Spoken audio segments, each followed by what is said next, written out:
Hello, I'm Dr. Henry. I have stress in my life. You have stress in your life. Is that okay? Is it healthy? How much is healthy? How does emotional stress affect my body? What are the situations that cause stress? What can I do to manage my stress? These and others are things that we will be talking about in Chapter 7. Definitions, how it affects our body, how we manage stress, personality types, and what causes stress, and is that different for college students than it is for older adults? So we know that we all work under pressure. We know that we all have stress in our lives. Um, it's one of the most common problems we face, and some stress is good in our lives, and we'll see that in a minute.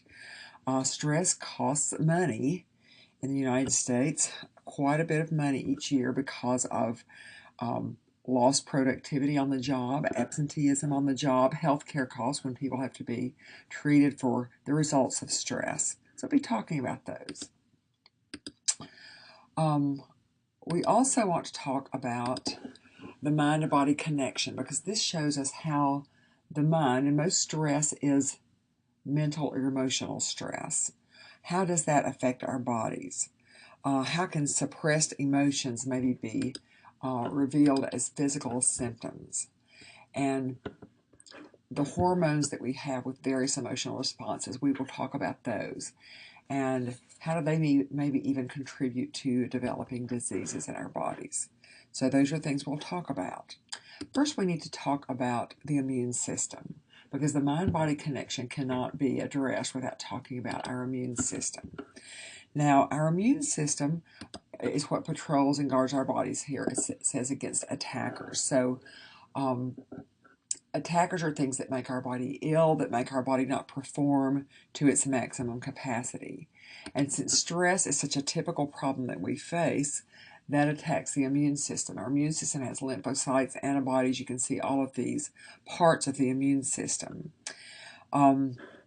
And what we have is chemical signals from our central nervous system, and we have two different parts to that central nervous system. We have the sympathetic branch, which is kind of all systems go, make us more excited, make us, everything speeds up. And then we have the parasympathetic nervous system, which is our housekeeping, everything slow down, get back to normal system. And so we have those chemical signals that happen. And this affects our lymphocytes, which have receptors. Now, our brain is very closely connected to our immune system, so stress, which is usually emotional turmoil, mental turmoil, can actually lead to physical illness. So that's what we have to remember, how the mind is connected with the body. The things that affect our emotions or our mental state also affect our body. Now, the book talks about something called the fighting spirit. And this says if we can express our emotions in a healthy way, that goes for negative and positive emotions, then we have what we call a fighting spirit. And sometimes this is called a hardy personality, And some people seem to be able to withstand the effects of stress better. Sometimes they even do better in illness. And you've heard doctors say, maybe heard tell of doctors say, oh, we don't know why this person got better. Everything medically was against them, but for some reason they just were able to pull through. They were fighters. And so we call those people those with the fighting spirit. And those fighters are able to have better health, a lot of times beat illnesses in a better way, or more likely to beat an illness. And even here it says when the lab results say this person should not be doing better, they do. So if you have a fighting spirit or a hardy personality, then you may be able to resist the effects of stress a little bit better. Of course, that is no guarantee for sure. Now, before we even define stress, and the authors of our book put this first, and I thought this is kind of unusual, but before we even get into the definitions of stress, there's a discussion here on sleep and wellness. And since college students do suffer a lot from sleep deprivation, very, very much, then we do want to address this. So what does sleep do for us? It helps us to restore each night when we sleep, it heals itself. If we have an illness, sleep helps us to heal. If we're just tired after a day's work, it helps us to recover from that. So when we have sleep deprivation, and many college students do, many adults do too my age, but it weakens the immune system. And so when the immune system's weakened, we get illnesses more often, a cold, the flu, mono, things that come along. Our mental function isn't as good, so that means if we're sitting in class and trying to pay attention, if we're trying to study for a test, we just don't retain the information as well. And so it's going to have a negative effect on our performance, whether that is in school or on the job or maybe even on the athletic playing field.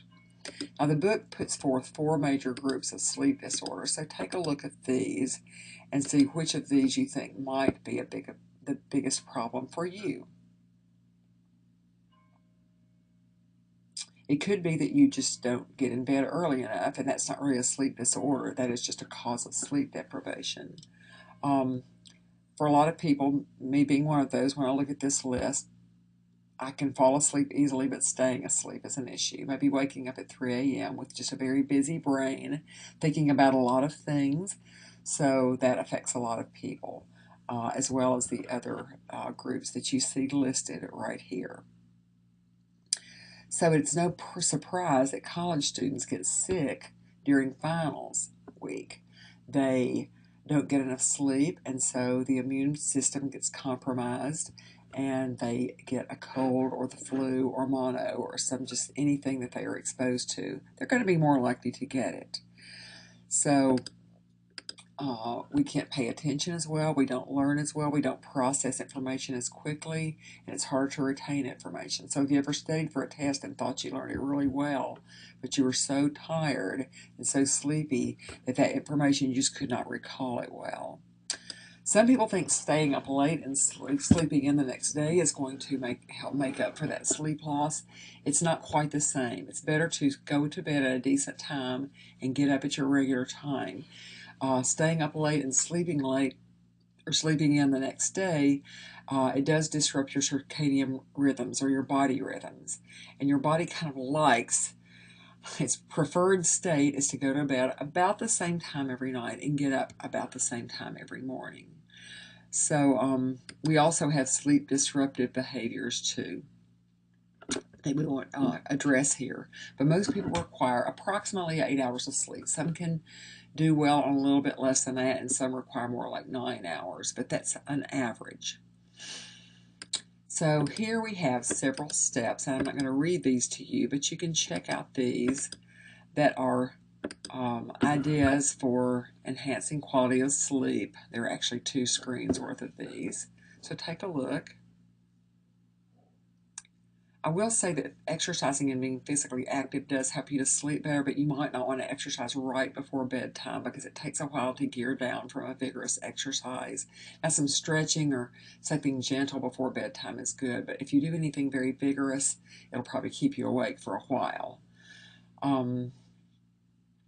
This third one, we're going to talk about techno-stress in a minute, but doing social media, watching TV at night, screen time period seems to interfere with quality sleep. So whether that is me grading online papers of yours, or whether it is you being on social media at night or working even on a term paper on your computer, something about that screen seems to interfere with our sleep. We have more steps here. So again, take a look at these. And some of these are just common sense. Some of these could have to do with a roommate that keeps different hours from you. So see which ones of these might help you the most. All right, let's move on now to just our discussion of stress.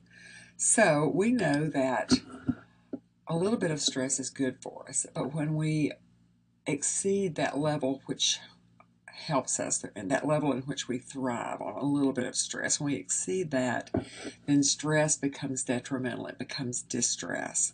And we'll talk about eustress and distress in a minute. Eustress is stress over good things that happen in our lives, and distress is stress that happens over bad things in our lives. But even good stress over good events, when it becomes too much, it becomes distress. And when that happens, of course, we don't function quite as effectively. That's when we start getting all those immune system compromises and decreases in performance like we've already talked about. So stress prepares the organism is your body, to react to that stress-causing event. And a stress-causing event is called a stressor. Now let's talk about the reaction, because your reaction to a stressor determines whether it's perceived as positive or negative. And perception is everything when it comes to stress. Everything. My perception may be different. Perception is just key. So what is stress to you may not be stress to someone else, or what is negative stress to you may not be negative stress to someone else. Let's think about some simple thing like riding a roller coaster.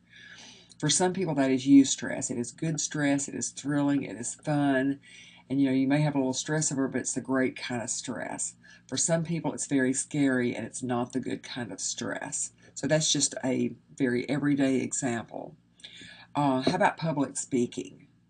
Now, to do my best when I do a public speaking event, I need to have a little bit of stress. Or if you're an athlete, you need to have a little bit of stress in order to do your best. If you have no stress at all, you probably won't perform to your top capability. But if I have too much stress, it's going to be a detriment to my performance. Some people, but I like public speaking, so that's a good kind of stress for me. For some people, public speaking is negative and scary, and they avoid it at all costs, and so it's always going to be distress for them. It may be also influenced by something in your life, in your past. My husband, he grew up in Michigan, and so he learned how to drive in the snow at a young age. He loves to drive in the snow. When the folks on the Weather Channel say that it's going to snow, he stays home on purpose so that he will have an excuse to go and buy groceries in the snow. He loves driving in snow. That's his past experience. It's always been good. My experience driving up here in Nashville, and you know what it's like here. Everyone panics and no one drives well in the snow. So I've been in several near accidents, not necessarily with me driving, but in the snow. So when he wants to go and spin in the parking lot just for the fun of it, I'm a little bit terrified. So that's just a difference in our perception. It's based on our life experience. So that perception is very key to whether you perceive a stressor as positive or negative. So chronic distress is something that stays with us for a long time, and it's what's going to increase our risk for coronary heart disease, hypertension, which is high blood pressure, eating disorders, and you can see here this whole list of things that are likely to influence you in a negative way from stress. Certain types of cancers even can be stress can play a role in that. So you can control stress. We can learn to control our stress. And so that's what we're going to talk about a little bit today. And also that, we've already said this, but a certain amount of stress, we need it for optimum health, for performance, for well-being. So this is often portrayed as what we call an inverted U diagram, where just think about an upside down U, and the very top of the U is where you perform your best, and that is medium stress. If you have too little, it's like you don't really care about anything, so you don't perform well. And if you have too much, then you don't perform well either. So too little and too much stress usually are not optimum for us, but just the right amount of stress. And of course, that's going to be different for different people. So let's talk about how the body reacts to stress. So it says here, this is just, we finally get to a definition. Stress is the body's mental, emotional, and physiological response to any situation that is new, threatening, frightening, or exciting. Now that's a lot of different kinds of situations. Exciting can be like a new job, a new baby. Frightening can be something that happens to you suddenly. You're asleep in your house and you hear a loud noise in the night. Threatening, same thing perhaps. A new situation like a new job. So any of those can be stressors in our lives. And it says mental, emotional, and physiological, which is to do with the body itself.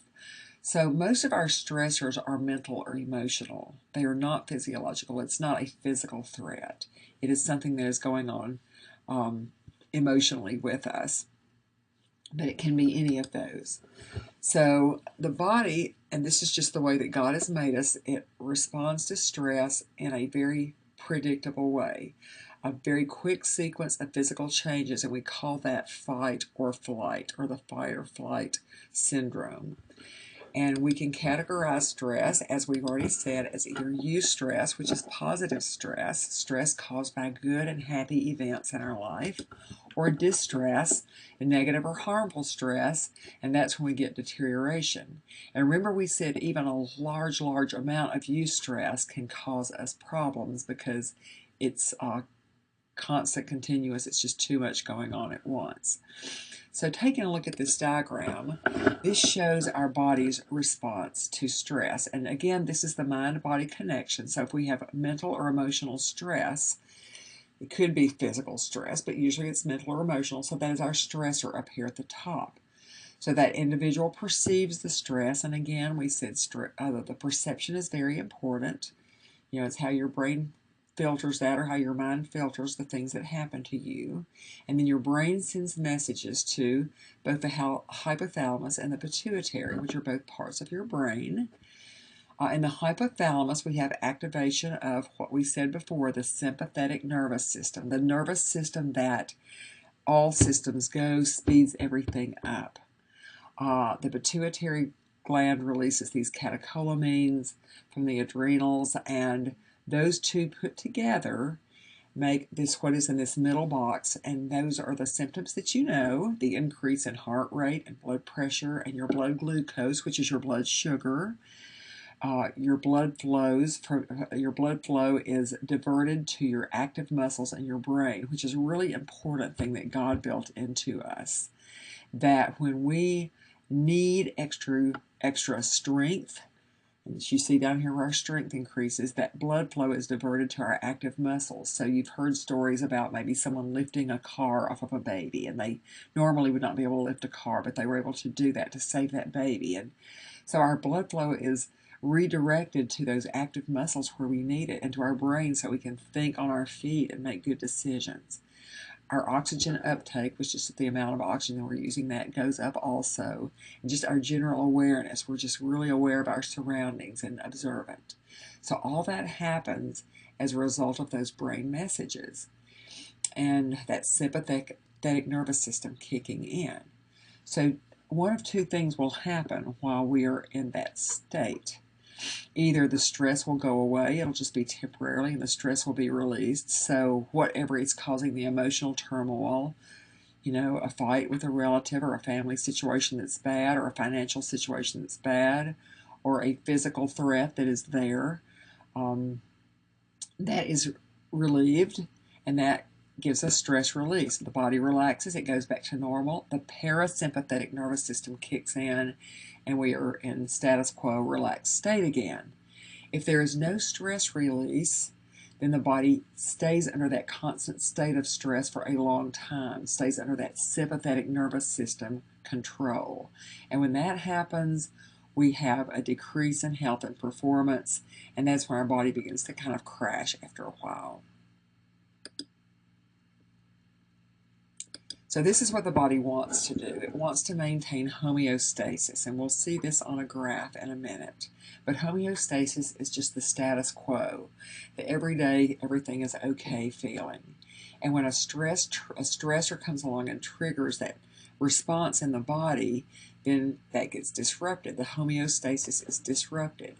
And we call this sequence of events the general adaptation syndrome. And this is the stages that we go through in our body's response to stress. So the first stage is alarm, then resistance, and then exhaustion or recovery. And let's talk about those one at a time. So the alarm reaction stage is when something first happens. And let me think of an example. Let's just say I'm asleep in my bed at night. I'm in my house by myself, and the rest of my family's gone, and I hear a really loud crashing noise, and I am immediately jumping up and grabbing a baseball bat or something. I mean, my body is going into full-fledged fight or flight mode. I'm ready to take some action. So that is the alarm reaction stage. Now, that is our immediate response to the stressor. The resistance stage is what we go into if the stressor persists. So in the example that I gave, probably the stressor is going to go away pretty quickly. I'm going to go around the house with my baseball bat, and I'm going to see that it was just the next door neighbor's dog kicking over the trash can, and everything's okay, so I go back to sleep. But what if my stressor was not that? What if it was something emotional? What if it's an illness in a family member? Or what if it is a bad situation with a coworker at work or in your dorm room? Then the stressor persists for a long time, and we have to live with it over a period of time. And the body is able to cope pretty well. We meet that challenge and we become Superman or Superwoman, and we are able to do all things, and we just meet that challenge, and we can do that for a certain length of time. But what happens is, if that happens for too long, or if we have several stressors simultaneously that are happening, we get into that exhaustion phase. Now, if the resistance phase goes on for a while and then the stressor goes away or is resolved, we go into the recovery phase and we're okay. But if it doesn't go away, if it persists, then we may get into that exhaustion phase. And when that happens, we just have nothing left. I mean, we are done. Our body drains all of its reserves. We just try to keep on resisting that stressor, and it gets harder and harder. And then we get that diminished capacity. We are not as efficient, we're not as functional as we need to be, and we often get sick. So this little graph shows that in a picture. And you see over here on the left side where we're going along, everything's okay, and then something happens, that's the alarm phase. The homeostasis is the orange horizontal line here. And we may go on in homeostasis if it's resolved. If it's not resolved, we go into this hypermobile resistance phase where we can just do it, and we really just try so hard to do everything we're supposed to do, and we do what we need to do at home and at work and financially, and we can do that for a while. But after a while, we get exhausted. And so that exhaustion takes over, and one of two things can happen. We can get sick, either mentally, physically, or both. Or we can go down that path of exhaustion and then kind of rebound into recovery eventually. So those are the things that can happen, and we hope for the homeostasis to be able to take over, and we can recover that status quo and that comfort zone that we'd like to live in. So this is a little 30-second body scan, and to ask yourself, this is just typical things that people do when they're under stress, and see if any of these affect you.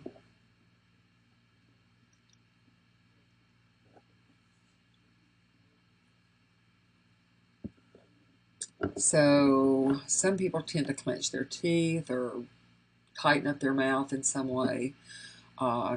Furrowing your brow, like raising your eyebrows and wrinkling up your forehead. Shoulders tensing is a very common one too. So I've seen a lot of people that will do the bouncing their leg or foot and just act like their foot can't stay still and they're nervous. So it's a 30-second body scan to kind of see if you're experiencing stress. The next slide is on behavior patterns, and this is what we have typically called personality types. So it can be thought of as personality type or behavior patterns, but you've heard of the type A and type B personality. And today, in our textbook, it presents those more as behavior patterns instead of personality types. And I would maintain that most of us are inclined to be either a type A or a type B personality. And the characteristics are, for a type A person, they are hard driving. They really like to have deadlines, very ambitious, can be aggressive, assertive, then aggressive. At times, maybe a little bit of hostility observable, and then very competitive. So that's type A. A type B personality is usually more relaxed, more easygoing, more of a laid-back person. So you probably have one of those, type A or type B, that is your basic personality type, but then also those are behavioral patterns.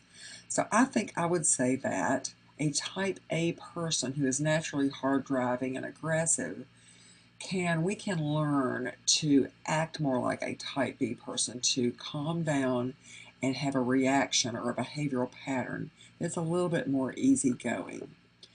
And so what we know that from studies is that emotional stress is even more likely than physical stress to trigger a heart attack. And we may have heard of someone who's out shoveling snow and doing something that is very physical and they have a heart attack. And of course that does happen sometimes, but it is more likely that you will have a heart attack over worrying about something or emotional stress than it will physical stress. So we need to have those more. So when we have so much type A reaction to everything, that is just putting our emotional stress kind of on steroids. So if we can learn those type B behaviors instead of type A behaviors, if we have a lot of our type A characteristics, even if we're born kind of type A, we learn to be more aggressive and we learn to overreact. And those are habits. That's what learned behaviors are, just habits. So if we can try to make our habits to take a deep breath, stop, think about it for a minute, and have a little bit more relaxed approach to problems and to challenges, then even if we have a type A personality, we may be able to behave more like a type B person. They have structured interviews here, it says, that determine those behavior types. So we can have a type A personality, but we may be able to have a type B response.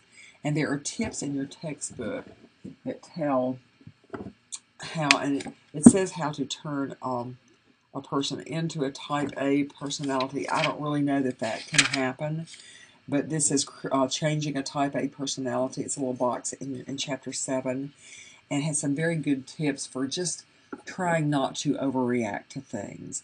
And what we've seen in research in the last few years is there is a modified type A personality that does like deadlines, and that person does have a lot of ambition, but yet they don't have the hostility and the over-competitiveness that a true type A person has. And the modified type A personality seems to be healthier than the true type A because they lack that aggressiveness and that hostility, which is a good thing. Let's talk a little bit about vulnerability to stress. So, how do we deal with stress? How do we know what to do with stress in our lives? And the way that we deal with it and this is just training ourselves many times. It decreases how vulnerable we are to that stress. And so the factors the textbook puts forth that influence vulnerability are health, social support, self-worth, and nurturance. Now, health would be your overall health. Physical health, mental, emotional, spiritual. If you are a healthy person all around, you will not be as vulnerable to the effects of stress. You are able to withstand it better. Social support. Do you have someone you can talk to? It doesn't have to be a family member. It can be a friend. Families are great. If your family's not close by, very close friends do a great job of social support. You know, do you have someone you can call to help you in an emergency? Having that kind of social support is going to decrease your vulnerability to stress. Is your self-worth good? Your self-esteem? Do you think you're worth something? You know, God doesn't make trash. So, you know, God made you, and everyone that God made is worth something. So do we feel that self-worth? Nurturance is the way that you nurture yourself. And some of us are really good about nurturing other people, but we don't nurture ourselves very well. So do you know how to take care of yourself physically and emotionally? Do you know when you need to step back and take a time out and just do something to take care of yourself? So that's nurturing yourself. So if we have all four of those in place, then we are less vulnerable to the effects of stress. And that is, of course, a good thing. And figure 7.4, I believe, in your book, has a stress vulnerability questionnaire. There's also a hostility questionnaire there close by to say, you know, how hostile is your personality. So those are good self-checks. They are not in the assignments for this week, but good self-checks. Let's talk about sources of stress. And again, there's a stress test in your book, Figure 7.5 in the 12th edition, that help you identify your life stressors. And they're going to be different for each person. The categories are health stressors, work stressors, home and family stressors, personal and social stressors, and financial stressors. And you kind of add those up to see what your overall stress level is. So if you want to do that in the textbook, that's a good personal exercise to do. And for each one of the stressors that seems to be big for you, can you tell when this occurs? Is there a situation that makes this happen? How do I respond to it? What kind of impact does it have in my life? And how am I currently handling that? What am I doing to alleviate that particular type of stress? And different places in life really produce different stressors. Your age as college students, you're going to have totally different stressors from what I do, with children and grandchildren who are grown. And young parents have different types of stressors too. So let's look at those stressors and learn how to cope with them or avoid them if possible. So college students, look at these and just see which ones you think affect you. Probably not all of them, but maybe several.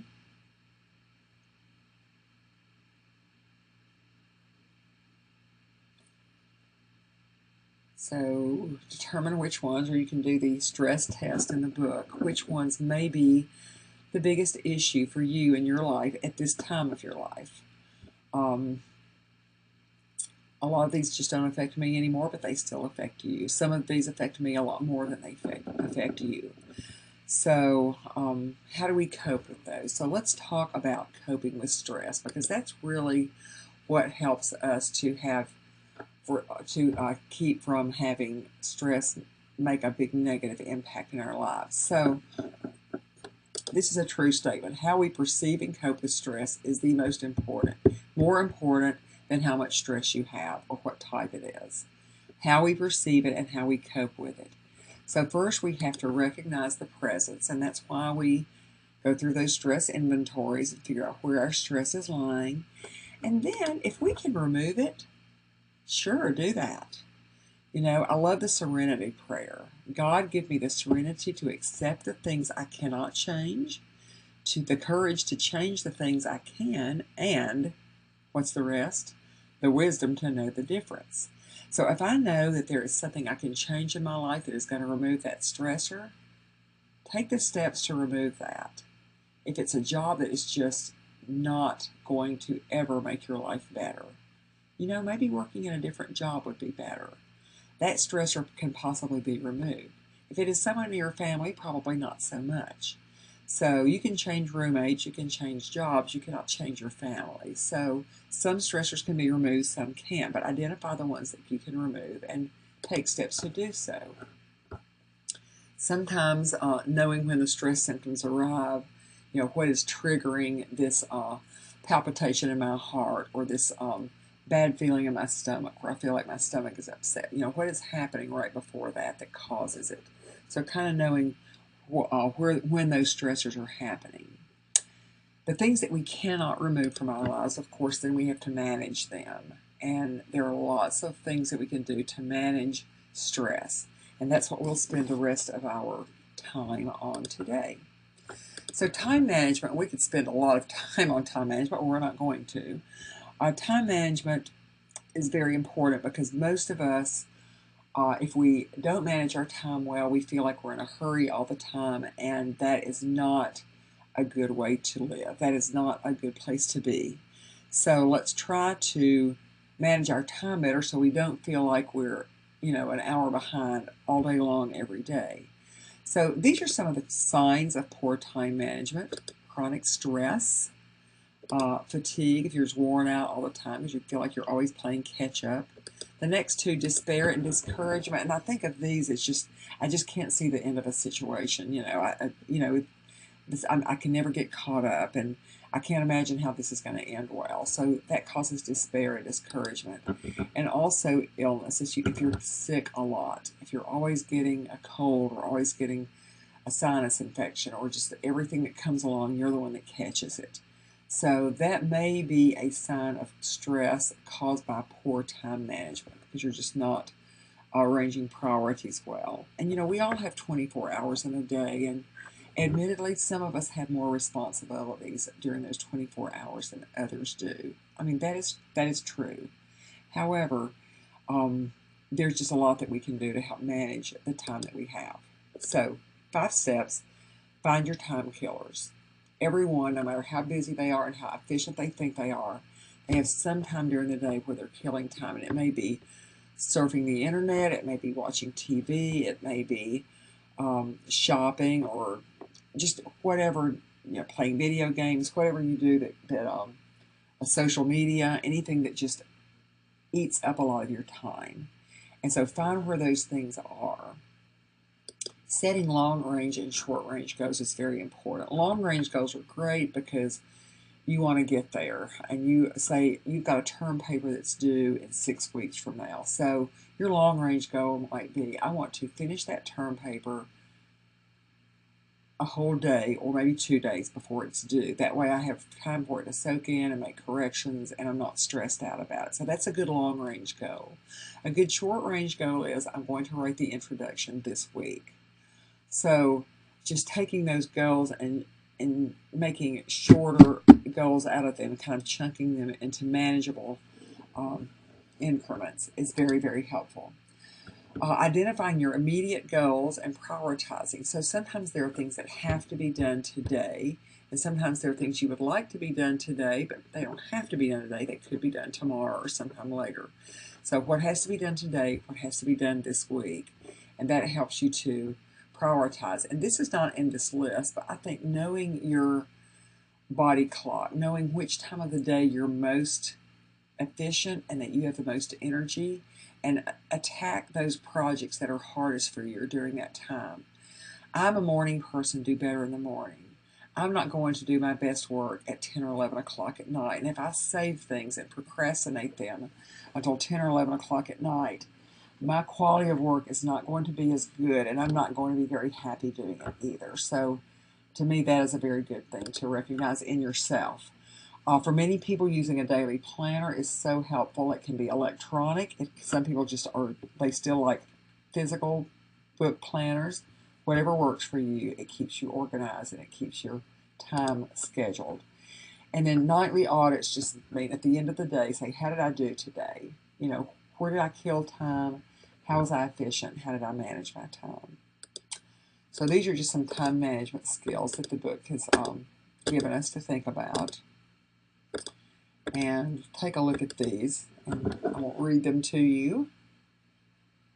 Delegating is just letting other people do some of the things. Sometimes, especially if we're in a management position or in charge of a project, some of us like to do it all ourselves, and we have a hard time delegating some of that to other people, and that is not the best way to do it. And we need to delegate what we can. Do the things that you need to do, that you're the person who has the skill set to do them. Delegate others. Setting aside overtimes, I want to talk about that one a little bit.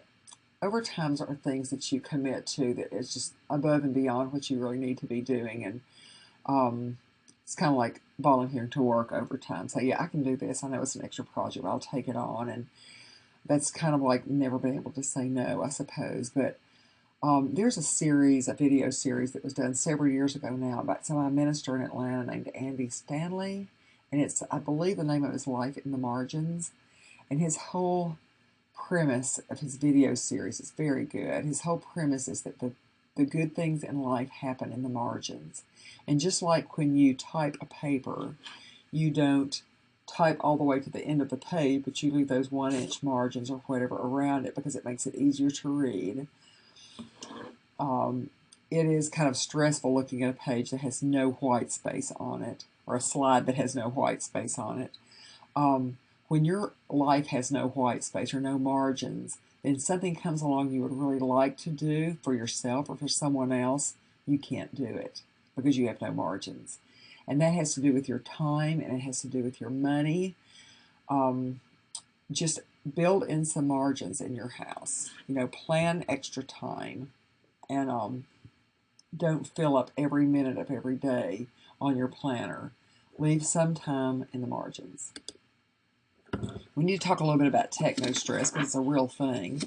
And tech related stress is just we have so much, we have so much stress, and we have to do it because it's just the way life is these days. We have to use technology, but we are available to other people 24/7, and that can be stressful. And so we are distracted, we have lack of focus, we have constant text, calls, emails, notifications. I hate notifications. But they are interrupting us. Some people sleep with their phone under their pillow. No, put that do not disturb on when you go to bed. You don't want a text in the middle of the night because that is disturbing your rest. So it is stressful for us to be constantly available to people 24/7. And that will help us to not be so distracted and to have that lack of focus. It's just hard to concentrate when you're constantly being interrupted. Another thing that technology causes stress is just that we have to constantly keep up. We need a new operating system. We need the new version. We got to learn how to use the new phone, and that can be a source of stress for people too. So we just need to be recognizing that connectivity, that 24/7 connectivity that we have, does have great positives to it, but it can also have negative impacts. So try not to let technology just take over your life. We're going to spend the last few minutes talking about a few relaxation techniques. Of course, getting good sleep is a technique, and controlling technology, controlling our time, we've already talked about. But these are relaxation techniques, and some of them do take practice. Most of them do.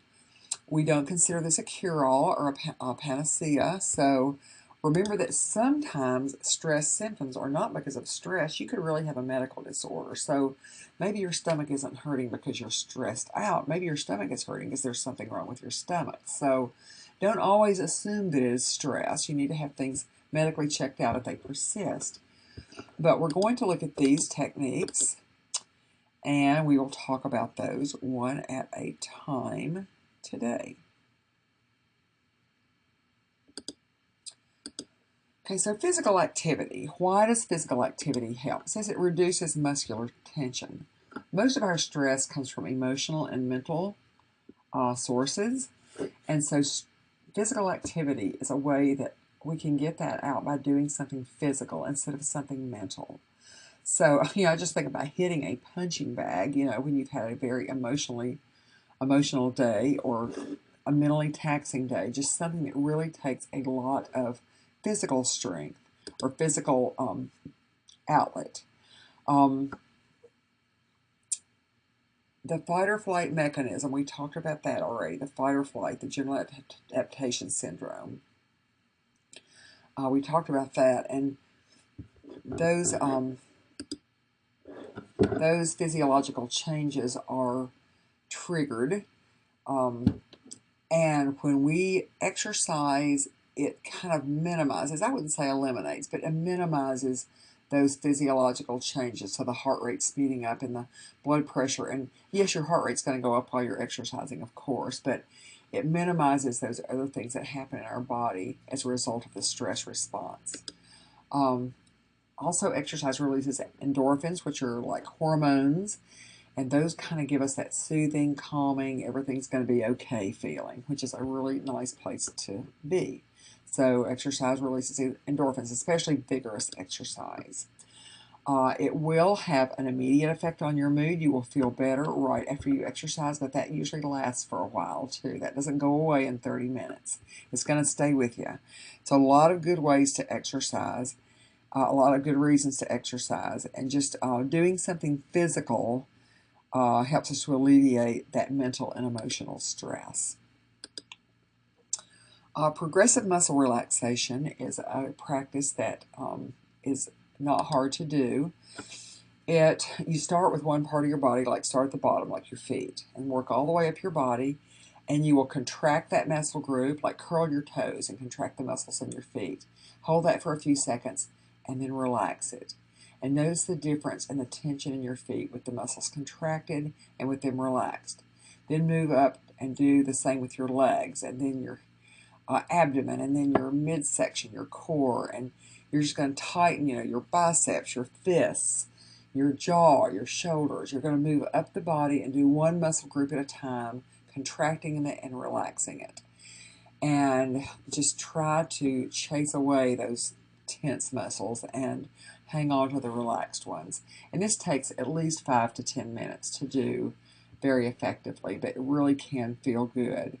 And it helps us to be more, it says alert, but just cognizant of those signs of distress. You know, am I the one that clenches my jaw when I start getting stressed? So when I'm doing my progressive muscle relaxation, I tense my jaw, go, oh yeah, this is the way I feel under stress. So it just gives us a little bit of awareness.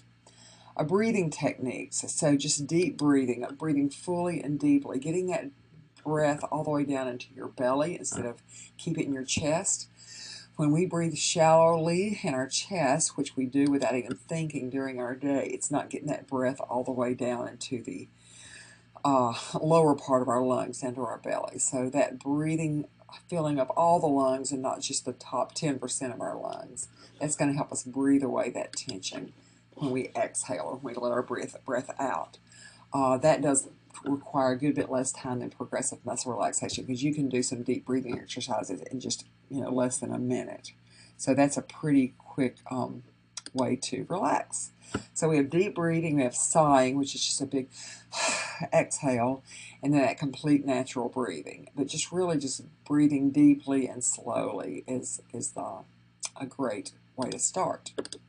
We have meditation, and we have a meditation exercise that we're doing this week in our lab. And so we try to clear our mind. We try to block out stressors. We usually are picturing ourselves at a very peaceful place that we love. It may be the beach. It may be the mountains. It may be just wherever your happy place is. But that is a place you need to be when you're meditating. You may think of a phrase that is relaxing to you. You know, the phrase that I love is God is in control, or, God knows this situation. Do not fear, something from the Bible, something that is helpful to you.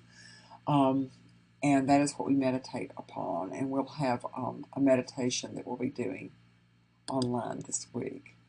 You can learn those pretty quickly, although the first time might feel a little artificial. So you can use those frequently if that is something that works well for you. It does helpful. It's part of mindfulness, which makes us more aware of the present moment, and that is blocking out anything that is not in the present moment. So we're blocking out the worries and the cares and what else we have to do later today. We're just staying in the right now, and that is a really helpful thing to do. Yoga is a type of exercise that is good for stress management, and I'm a yoga teacher, so I love this. And it combines postures, or the asanas, the postures that we're in, or the poses, diaphragmatic, which is the deep breathing, muscle relaxation, and meditation. And in the United States, we practice a form of yoga called Hatha yoga, which is yoga for health, or physical yoga. And remember that over in the Eastern world, where yoga was first practiced, it was not an exercise, it was a whole way of life.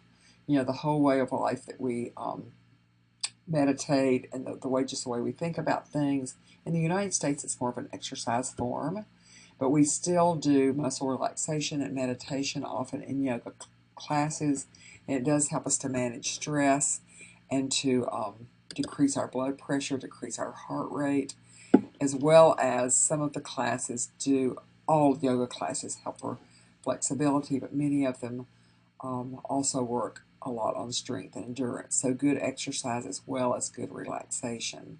And sometimes we always do some kind of relaxation exercise at the end of a yoga practice. So yoga is great for not only strength and endurance and flexibility, but also for relaxation and stress relief. Tai Chi is very similar to yoga. It's a Chinese exercise, and it's even good for people no matter what age. Even very old people can practice Tai Chi, because it is not vigorous at all, and it emphasizes body balance, transfer of the center of gravity, your gait, does very slow flowing movements, nothing vigorous at all. So it's very relaxing, and any age person can practice Tai Chi. Visual imagery is just thinking of yourself in a relaxed state, and kind of what I talked about before, being in a place that you love, the beach, the mountains, wherever your happy place is. Imagery offsets that stressor because we're looking at relaxing scenes, and usually with your eyes closed and the relaxing scenes are in your mind. That's why it's visual imagery, and sometimes images really do help, but I like just the images in my mind, the relaxing places. We usually breathe deeply with that visual imagery, and sometimes that is a part of meditation and yoga. So many of these things can be combined. So for you, which stress management technique is best? Well, it doesn't matter as long as it works for you. And different parts of your life, different things will work for you. Often a combination of techniques. So remember that your response to stress is what makes you ill. It's what makes your body sick, not the stress itself. Your response, your perception of it, and how you deal with that. And if we are really diligent, if we try very hard to manage our stress, we do find that we have a happier and a healthier life, just a better life, and we are able to feel more relaxed, enjoy our lives more. I hope you've enjoyed this presentation of Chapter 7.